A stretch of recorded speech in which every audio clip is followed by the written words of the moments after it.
कल परसों जीऊंगी मैं कैसे इस हाल में बरसों मौत न आए तेरी याद जो आई है लंबी जुदाई चार दिनों का चारों रबा बड़ी लंबी जुदाई लंबी जुदाई। खरं तर आज काय बोलायचं, नेमका विषय कुठला मांडायचा? बालपण, आपलं शिक्षण, गुरुजनांनी शिकवलेले आपले धडे, की आपलं आयुष्य, ह्यात काय बोलावं हे सुचत नव्हतं, पण त्यातही जे सुचतंय ते बोल. खरं तर सर, आमची ही शेवटची पिढी असावी की तुमच्यासारखे गुरु आम्हाला लाभले. आताच्या आमच्या मुलांचे शिक्षक आम्ही पाहतोय ना, फार फरक आहे सर. आमची शेवटची पिढी, आम्ही शेवटचे भाग्यवान आहोत की आम्हाला तुमच्यासारखे गुरु लाभले. आणि सर, आज इथे जो कोणी अधिकारी असेल, कोणी साधा असेल, कोणी मोठा असेल, सगळं काही ह्या गुरुजनांमुळे, म्हणून त्याचं सगळं श्रेय तुम्हाला जातोय. आम्ही तुमच्यामुळे आहोत. आई वडील तर होतेच, पण सगळ्यात मोठा आधार असतो आपल्या जीवनाचा गुरु. गुरुशिवाय ज्ञान उपजे, गुरुविना भेटे न भेट, गुरुविना शनशे न भेटे, जय जय गुरुदेव असं म्हटलं जातं. आणि ते वाक्य म्हणजे आपण पुराणापासून अगदी आपल्या ग्रंथांपासून पाहत आलोय गुरुची भूमिका. म्हणतात ना, शी म्हणजे शिस्त, क्ष म्हणजे क्षमता आणि क म्हणजे कर्तव्य, ह्यातून बनलेला तो शिक्षक. आणि आज मला खूप आनंद होतो की आमचा नामदेव सुद्धा शिक्षक आहे. कारण शिक्षकासारखं पुण्याचं काम कुठल्याही क्षेत्रात नाही.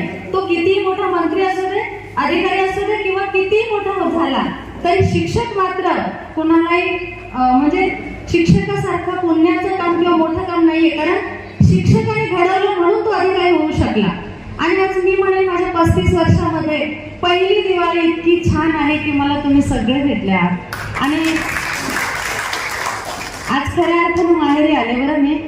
कारण इतके दिवस फक्त माहेरी येत होते, आज मी खऱ्या अर्थानं माहेरी आले. मी तुम्हा सगळ्यांना विनंती करेन की प्रत्येक वर्षी ना, दिवाळीनंतर एक दिवस ठरवूया की आपण सगळ्यांनी भेटायचंय.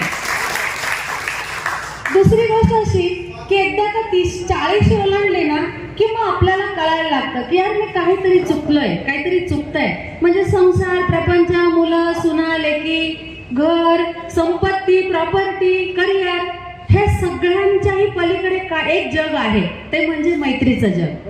आणि सगळ्यात मोठं हे म्हणे, तुम्ही तुमच्या तारुण्यात किती मित्र कमवले ह्यापेक्षा तुमचे बालपणाचे मित्र लंगोटी आहे, ज्याला आपल्या बारीक गोष्टी माहीत असतात. आपल्या खोडकर आयुष्यामध्ये म्हणजे आपण काय काय केलंय, आपण लहानपणापासून खरे कसे आहोत, हे बालक मित्र सांगू शकतो. म्हणून ह्या मित्रांची तुलना ना आत्ताच्या मित्रांसोबत कधीच होऊ शकत नाही. म्हणून तुम्ही खरंच सर म्हणाले ना की परेस परेस परेस, तर माझ्यासाठी तुम्ही सगळे परेस आहात. जसे शिक्षक आहेत तसे तुम्ही परेस आहात.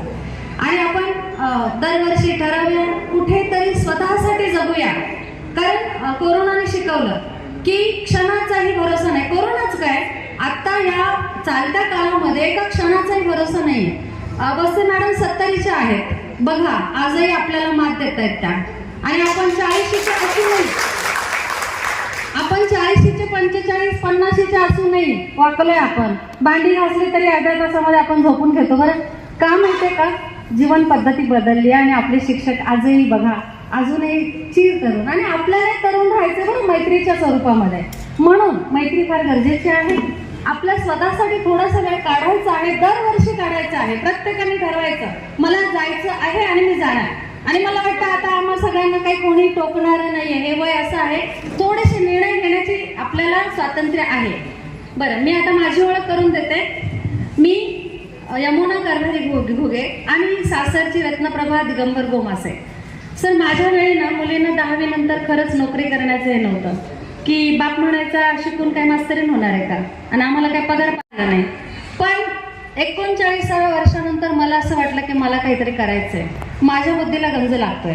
मग मी त्यानंतर डॉक्टरेटमध्ये प्रवेश घेतला, ॲक्युप्रेशरमध्ये डॉक्टरेट केला, फिजिओथेरपिस्ट झाले मी. त्यानंतर मग मला असं वाटलं की सर ह्या वयामध्ये आल्यानंतर खरंच वाटतं की समाजासाठी आपण करावं, समाजाचं देणं लागतं. म्हणजे मनापासून बोलते हे वाक्य. मी काही मोठेपणा किंवा मला कोणी चांगलं म्हणावं म्हणून वाटत नाही, माझ्या स्वतःच्या भावना सांगते तुम्हाला. आणि मग नंतर त्यात अडचणी, कुणाच्या संसारात अडचणी, प्रत्येकाला काही ना काही कुठेतरी उणीव आहे. आणि अशी उणीव त्या उणीवेनं मला जगायला शिकवलं. त्या उणीवेतून मी घडले.